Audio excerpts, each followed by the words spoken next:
Okay, this is the second part of the video that I mistakenly said was going to be brief. What I want to do now, first video introduce the problem. This video is going to introduce sort of the, the context in which Bernard Williams wrote his article, which means sort of a brief history of the debate. Now, you've got a picture here, picture of John Locke, lived 1632 to 1704. We did not read him in this class, despite the fact that a lot of what he had to say was very relevant to the stuff we read in this class. So, especially the stuff about innate ideas, Plato's solution to Meno's paradox. Um, we read Aristotle, who just thought it was absurd that we have them, but didn't really give much of an argument for it. Um, we read Descartes, who didn't really focus on the fact that he agreed with Plato, but did agree with Plato. Only Plato believed in reincarnation as a way to explain innate ideas and innate beliefs. Descartes thought God put them in our souls. No need for reincarnation that way. Um, and then Hume sort of just doesn't really care, which is odd. Um, or rather, he defines the standard move that Hume makes. He defines innate ideas in such a way that it doesn't really matter whether they exist or not. But he defines them in a different way than most other people define them. So um, Hume did actually name drop Locke in the first chapter of our reading. Locke is one of the examples of the deep um, philosophers, the philosophers who are doing philosophy in that second way, um, that Hume is convinced will not have long-term fame, will be forgotten. Um, this is a spectacularly wrong set of predictions. Almost every person Hume thought would be remembered is rarely ever studied, and all the people he thought would have their fame eclipsed by the popular philosophers are regularly studied. Um, so it's uh, Locke is very commonly studied. We just didn't study him. But before Locke, um, very often people teach the history of the problem of identity, starting with Locke. That's just a mistake. Um, before Locke, though, the debate was really just that initial debate that Plato and Aristotle had, right? So where they both believed in a soul, um, and that the soul was sort of the most important part of you. I think Plato would go so far as to say, your soul is you, right? So Plato then had a theory in which a person is identical to a soul and not a body. Aristotle believed, well, he had a complicated view on this. Um, he didn't believe you were identical to your body. He may have believed you're identical to your soul, but importantly, he thought your soul was, while not itself exactly material, it's something that can only exist because your body exists and is functioning. So we can distinguish them pretty much by saying that, in fact, I'll do this. We can have sort of a Platonic conception of personhood.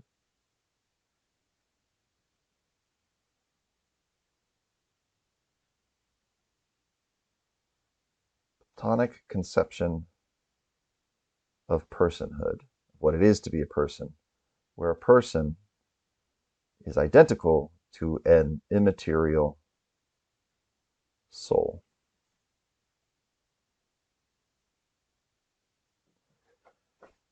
Um, so that's effectively Plato's theory.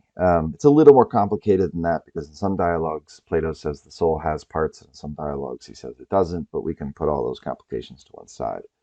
Um, the, uh, the main debate over the course of the tradition that Plato starts, from him until around Locke's time, around the Enlightenment, is just the debate between Plato and Aristotle. Are we identical to an immaterial soul, or are we identical to a soul that is either material or dependent upon your material body.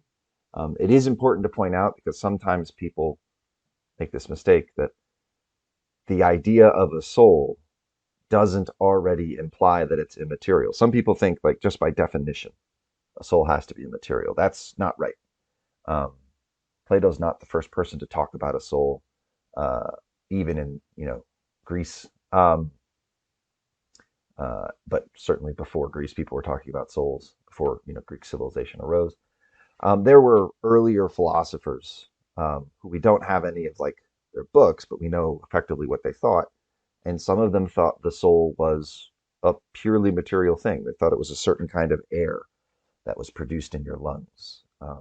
And so it is not the case that for something to be a soul, it has to be immaterial. That's why it's important to add immaterial.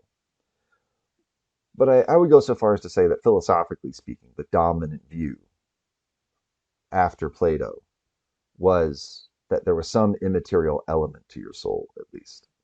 Um, and that it was kind of crucial that there be this immaterial element. That without that immaterial element, you wouldn't be a person. All right, so we get all the way to John Locke, and John Locke doesn't exactly deny that there's an immaterial aspect to you, um, but he does deny that, and this gets kind of complicated. He does deny that you need to have an immaterial soul to be a person, because he thinks you should always be able to know who you are. It shouldn't ever be possible for you to be unsure um, uh, of whether you're a person, which person you are. You should have self-knowledge.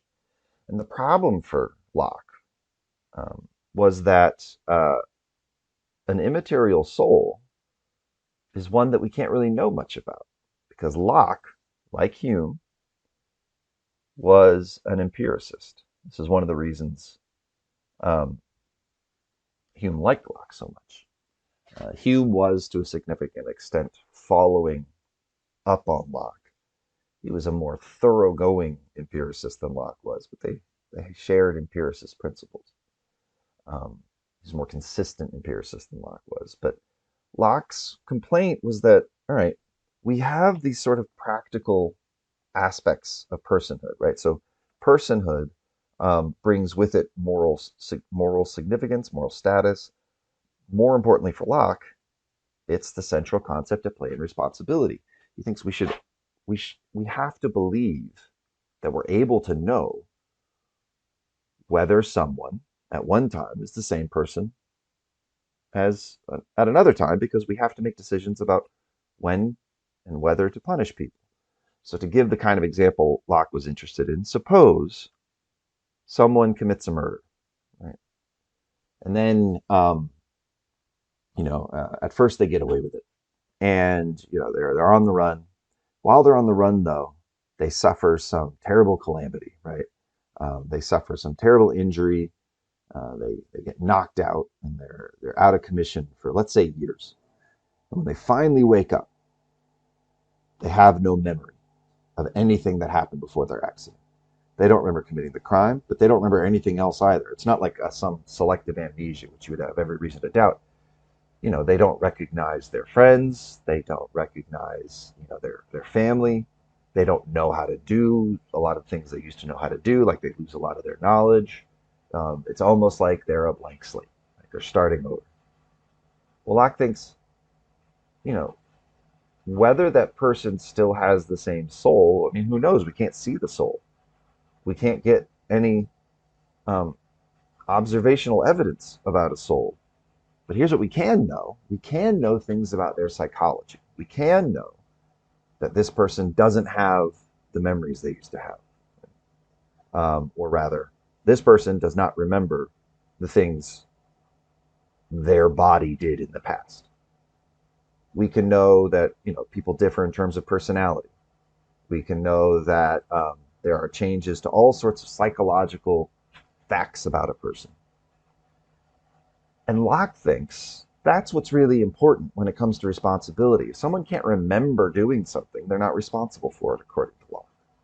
If someone's personality completely changes, then they're not responsible for what happened before that change. And he thinks the reason why is they're literally a different person.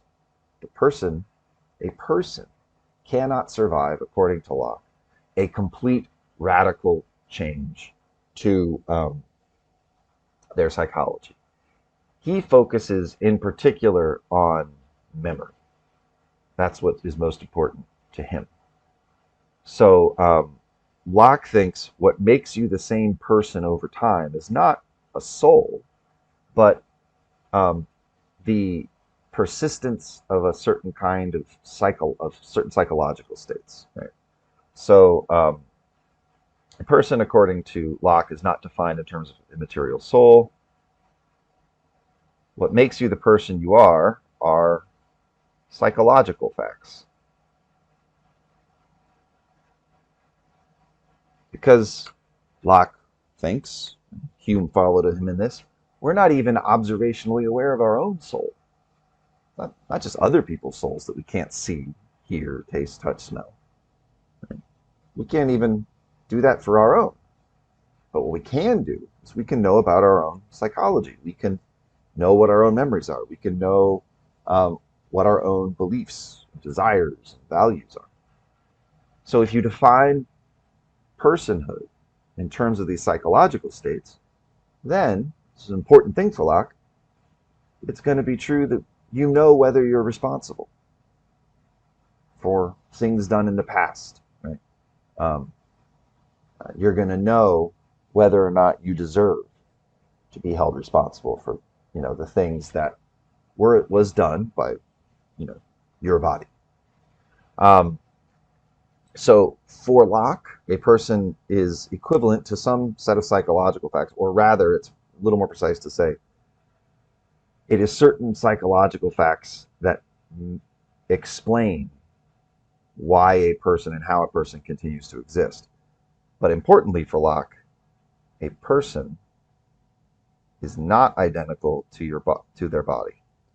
And there are effectively three different large theories in this area. One is, we'll put it over here, change color maybe.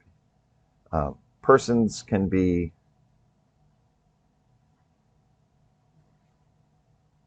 souls, where that's usually thought to be an immaterial soul, so I'll put immaterial soul here.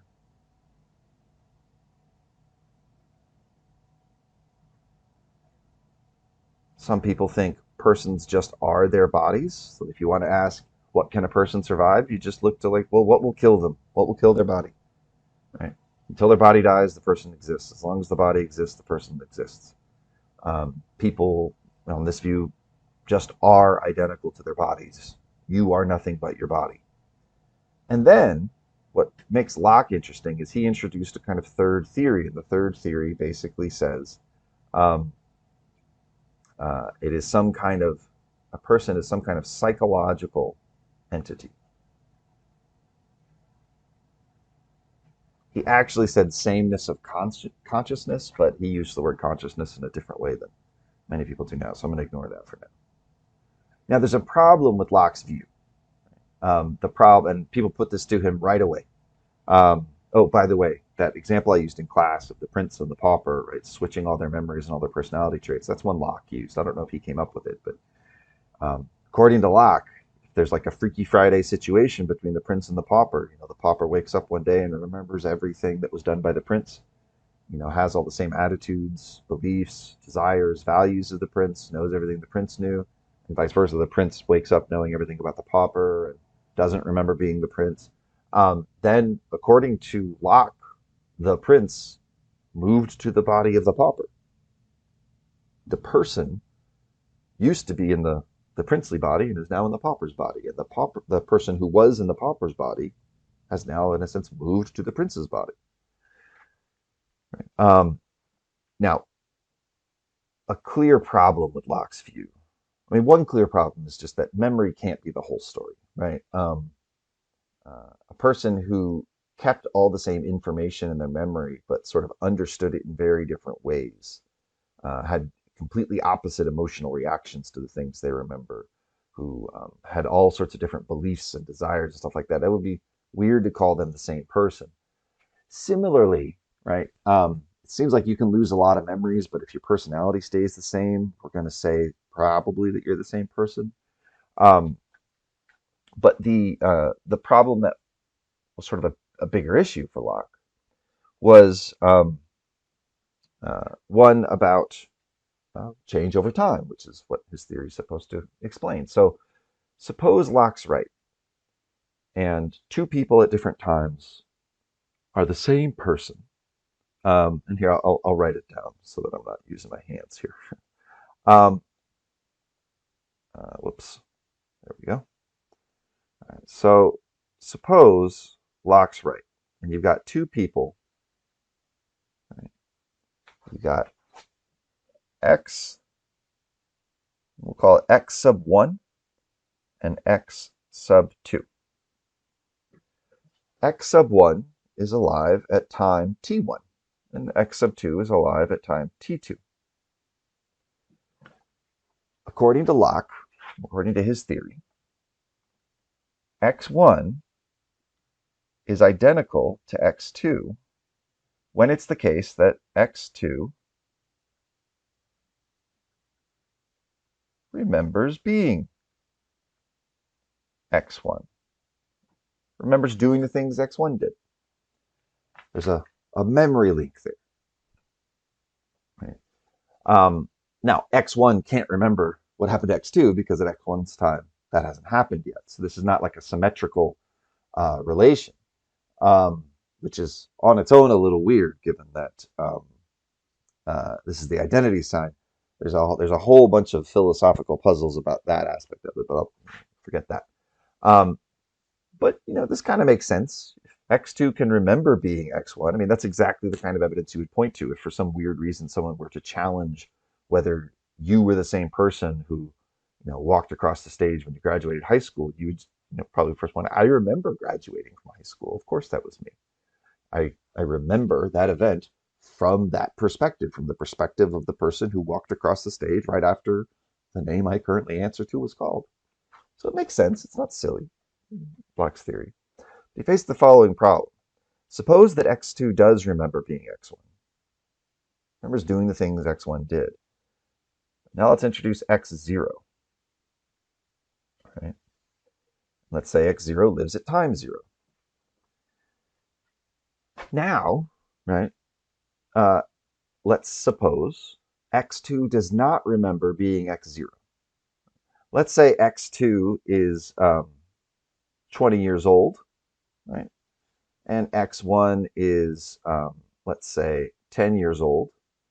And let's say x0 is 3 years old. And suppose you, a 20-year-old, can't remember being 3. When I was 20, I couldn't remember much of anything about being 3. I still can't, obviously. But I could remember being 10. I could remember lots of stuff about being 10 years old. And for Locke's theory to work, it is going to have to be the case that you don't have to remember everything, right? At 20, you don't remember everything about being 10. You remember a lot.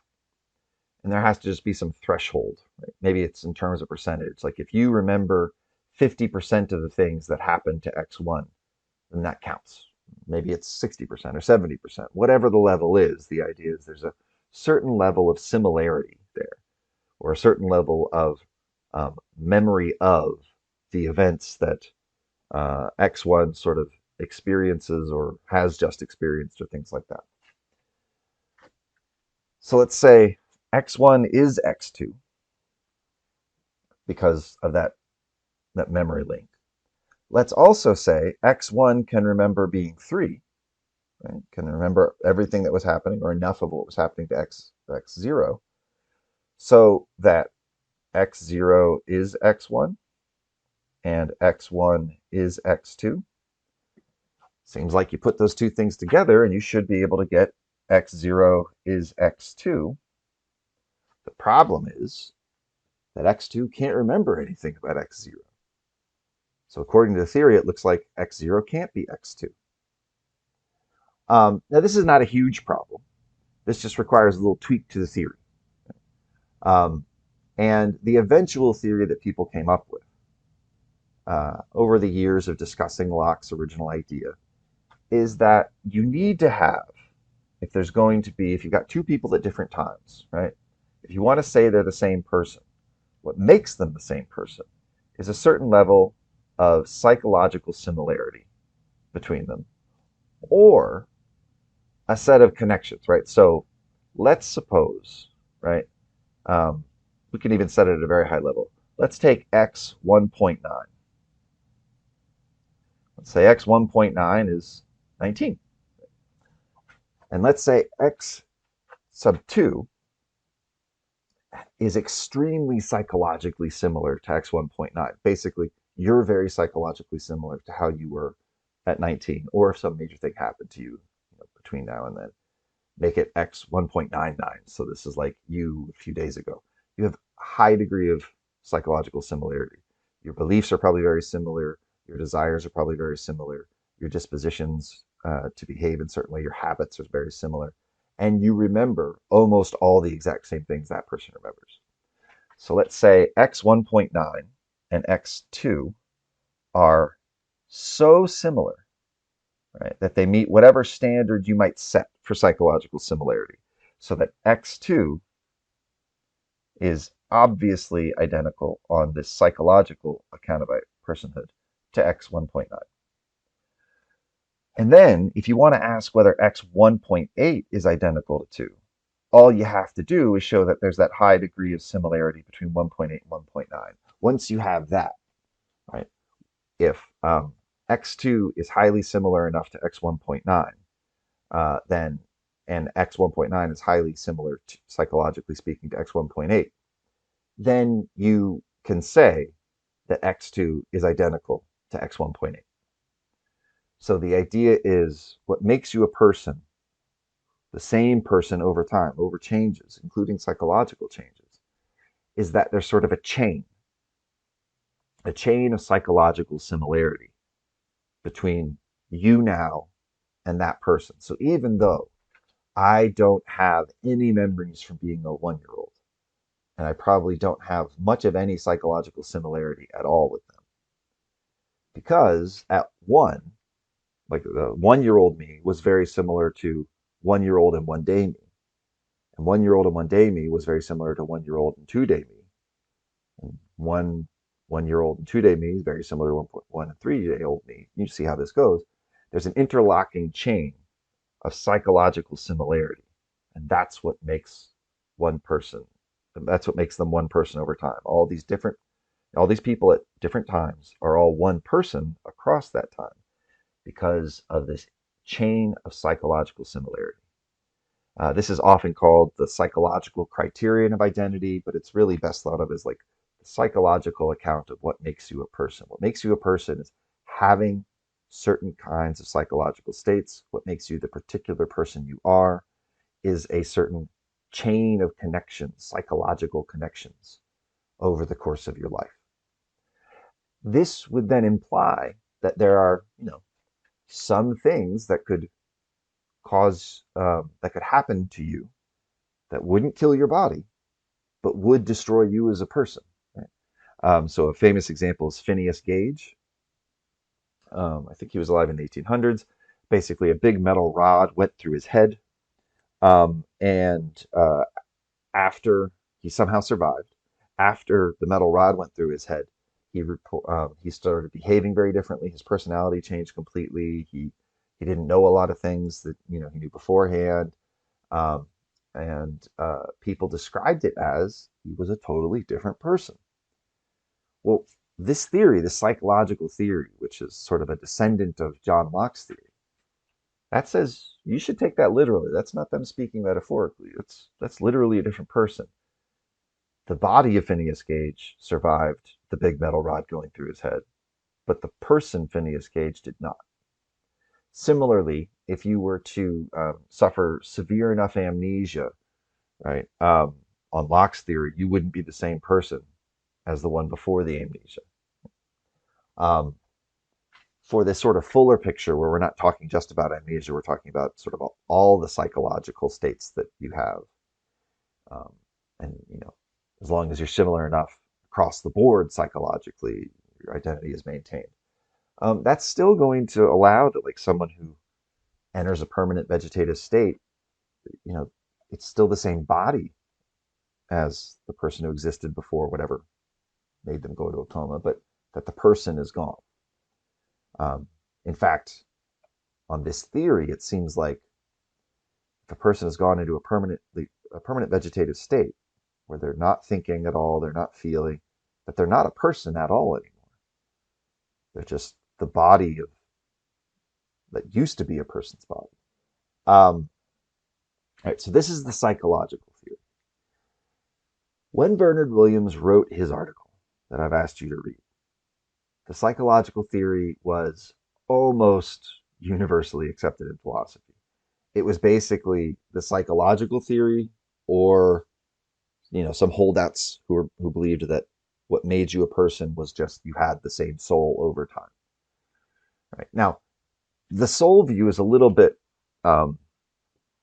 mysterious, but it has a benefit, right? It can be a little bit simpler than Locke's theory, because what people who believe in an immaterial soul will tend to say, not all of them, but a lot of them, is that once you accept that a person is identical to their soul, an immaterial soul, well, then you don't really face any problem with changes, right? Remember that, I motivated the problem of change over time for identity with the Ship of Theseus example. Well, the Ship of Theseus example relied on the object in question having parts, and that, like, one part could go away and get replaced. And that's how it changed. But if you are an immaterial soul, well, the idea is you don't have parts. In fact, you can't really change at all, fundamentally. Your body changes, but your body is just a thing you possess. It's not you, if you are an immaterial soul. And so the fact that something you possess changes doesn't threaten your identity any more than the fact that your wardrobe changes threatens your identity. Um, it's just something you own. Uh, and so people who believe that you are an immaterial soul, in one sense, they have a harder job to do because they have to explain, how does your soul interact with your body? Remember, this was the problem that Descartes faced. They have to explain, how do we know that, your soul now is the same soul that was in your body a year ago? Like, how do we know a soul stays in a body for its entire life? How do we know, like, it's not a different soul every day, right? Maybe when you go to sleep, your soul leaves your body and a new soul comes into your body that used to be in someone else's. And, you wouldn't know because the information, all your memories are stored in your brain, and that obviously sticks around. So there's all sorts of puzzles, all sorts of weird things about an immaterial soul. We don't have any direct evidence for it. And, we don't really know enough about it to be able to say anything with confidence about it. But the benefit of it is these puzzles about change over time. They can just say, well, there's a part of you that doesn't change over time. There's a part of you that is exactly the same as it used to be. And that's the part of you that's actually rather not so much a part of you. It's like, that's just you. All right. So there were still some people who believed in an immaterial soul within philosophy. The vast majority of people in the world believe in some kind of soul. But in philosophy, in the 1950s and 60s, almost everybody believed in some kind of psychological theory of identity. Locke had one. But then two problems came about. One is the one in Williams's article. And my hope is by the end of this video, you'll know enough to be able to read Williams's article and understand part of what he's going after. He's criticizing a psychological theory of identity. He's saying this can't be all there is to it. The other problem is actually related to that example I brought up in class. Right? So I'm gonna do that example again real quick, just to introduce the problem to you. and then I'll leave you to it. Um, all right, so the problem from class, if you remember, was like this. All right, suppose we've got Earth and Mars. Let's say on Earth, right, you've got, like I said, the copying center. We've got the technology where you can walk into the copying center, right, big C on the door. You can have your body scanned. You can have your body, and in the process, your body gets broken down during the scan. The information from the scan gets sent at the speed of light. So 8 minutes later, the information arrives at the printing center. They should really be printing / copying centers, but whatever. And the printing center, on the basis of that information, makes you a new body. And then that new body is exactly the same as it was before, right down to the molecular level, right down to like the electrical state of your brain, so that when you open your eyes in the printing center, you're like you're finishing the same thought you started when you were on Earth getting copied. So you have all the same memories, all the same personality traits. You look the same, right? All that stuff. Now, one question is just, could you survive this? If you have an immaterial soul, who knows? Does your soul, like, once this body on Earth dies, does it just jump across, with the information? And if so, does it have to wait? Like, does it instantaneously go to Mars while it waits for the information from the copy center to be sent at the speed of light to, get printed? Like, is it just sort of hanging around in the ether? And if your soul can survive without a body while your new one gets printed, then, uh, you know, why doesn't it just go off and do whatever souls do after you die? Like I said, immaterial soul view has lots of questions about it. Um, do you survive this process if you are an immaterial soul? Who knows? Do you survive it if Locke's or a Lockean type theory of psychological identity is true, or of psychological kind of identity is true? Well, yeah, the person, right, who, like, let's say you got scanned at noon, and let's say it takes 8 minutes for light to get to Mars, and let's say this printer's fast, it prints it in 30 minutes. So the person who wakes up at 12:38 are almost exactly psychologically similar. They have the same level of psychological similarity that exists right now between you and you a second ago, which obviously is like the highest possible degree. So if this psychological theory is right, that's you on Mars. But here's the problem. Um, the problem is, suppose there's a malfunction, right? Or no, actually, suppose they do it the way a famous philosopher named Derek Parfit did it. Suppose somebody invents a new kind of scanner at the copy building. It can now scan your body without destroying it. It scans it, right, and it sends the information still, prints a new body. But your original body, the one that walked into the copy center on Earth, it's still there on the slab. Now, what should have happened was that they should have informed you, like they should have given you a form that said, now we have the possibility of printing a new body for you while leaving your old one intact. So that body can go do whatever you were going to do on Mars. And we can, wake you up here on Earth again. Or we can set it to the old settings and destroy your body so that everything works the same as it did. But they forgot to give it to you. They forgot to give you the form. They don't know your answer. To play it safe, they wake you up on Earth and they explain what happened. And you're like, wait, so it didn't work? And they're like, no, it worked. You're on Mars too right now. And they turn on a little, television set or a little screen, and you're FaceTiming with yourself on Mars, right, with an 8 minute delay. Um, and you've got this weird experience of looking at what seems like your identical twin, who has just had explained to them that they were printed on that world, but their old body didn't get destroyed. Well, here's the problem. which one of these two people are you? Right?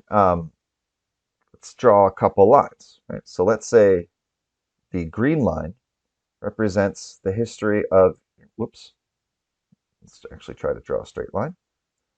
The green line represents the history of your body from birth to entering the copy room on Mars. And let's say the red line represents the body printed on Mars. Right? Now, the way the machines used to work, it would have looked like this. You would have had, let's call it body 1 and body 2. Right? And the idea would be the person in body 1 is the person in body 2, because at the point at which body 1 stops existing, it is almost exactly psychologically similar to the person in body 2 when they start existing. Right? So it makes it easy to say B1 equals B2. That's the idea. But now we've got this, right? Or another way to put it, right, is let's say this white line represents you prior to going into the copy room. And the green line represents the body that wakes up on Earth, and the red line represents the body that wakes up on Mars. So B2, B1. Well, here's the thing, and we'll call this B0. B0 is you, the body prior to the whole copying incident. It looks like B1 is identical to B0. It also looks like B2 is identical to B0. Why? Well, in the psychological theory, B2 is strongly psychologically connected to B0. Right? So like let's say it's B2 right here. Let's say some time has passed. Let's say this is 1 year. 1 year after this incident, B2 is, according to the theory, the same person as B0 because B2 a year from now is very psychologically similar to B2 9 months from that, or B2 a year after the incident is the same as, or very psychologically similar to B2 9 months after the accident, very psychologically similar to B2 6 months after the accident, 3 months after the accident, and so on. And then that person is very psychologically similar to B0 3 months before the accident. So B2 just is B0. Well, by the same reasoning, B1 is the same person as B0. But then if that's true, then B1 would have to be B0. But how could B1, or B2 rather, how could B1 be the same person as B2 though? They're existing at the same time. They're having different thoughts. They've diverged from each other, right? B1 has a year worth of memories that B2 doesn't have, and vice versa. You know, at any given moment, B1 will be looking at something on Earth, B2 will be looking at something on Mars. They might have even come to resent each other, right? Like B1 stays on Earth and keeps all the friends in the house, and B2 is on Mars and is told, well, you can't go back now. Like, what are you going to do? You're going to be homeless if you go back to Earth. You got to stay on Mars. How could they be the same person when they're not having the same thoughts, but they exist at the same time? How could they be the same person if one's on Earth and one's on Mars? It looks like they can't be. Right? But how do we make sense then, if we accept a psychological theory of identity? How do we make sense of the relationship here? It looks like B1 and B2 have the exact same claim to being identical to B0, but they can't both be identical to B0. So if neither's identical to B0, then B0 stopped existing right here. But if B0 stopped existing right here, then go back to the normal case, right? The original version of the case. Then it would look like the person on Earth died. They didn't get transported to Mars. So this is a big problem with the psychological theory. This is what's known as the branching problem. Um, the issue comes down to identity, whatever else it is, has to be transitive. If B1 is identical to B0 and B2 is identical to B0, then B1 has to be identical to B2. But that looks like it's impossible. Right? Looks like they can't possibly be true. Um, and so it's a problem. It's a problem for the psychological theory. Various people have tried to come up with solutions to this problem. I would say it's still the case that most philosophers who work on this topic accept a psychological theory. Um, I I don't myself. I don't myself almost entirely because of this problem. But not just this problem, also the problem that Williams identifies. And the way to think about Williams is to think not so much about this like body gets destroyed, stuff like that. Just think about you. Right? And this is one thing I like about Williams' example. It's not asking you to think about some sci-fi scenario where you're not actually involved. Um, it wants you to think about yourself, his argument does, and your own future. So what he's going to do is say, all right, um, suppose a scientist comes to you and says, we are, let's say they kidnap you, right? Evil scientists are a staple of philosophical examples. They kidnap you and they say, here's what we're going to do. We are going to copy all your psychological states and we're going to upload your mind into another body. And so let's say now I got this is we'll call this guy B3. Right? B3 is the body that you've always had your whole life up till the point where you got kidnapped. B3 is going to have its brain scanned, all the information taken out of it, and that information is going to be uploaded to a clone body of yours called B4. And in the process of doing the scan, all the information in B3's brain is going to get erased.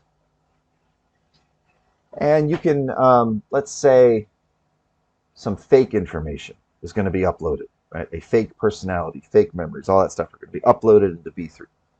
Or not. Maybe their mind stays empty. Right? Now, suppose they said, we're going to do this. Nothing you can do can stop us. Right? But then we want you to make a choice. Right?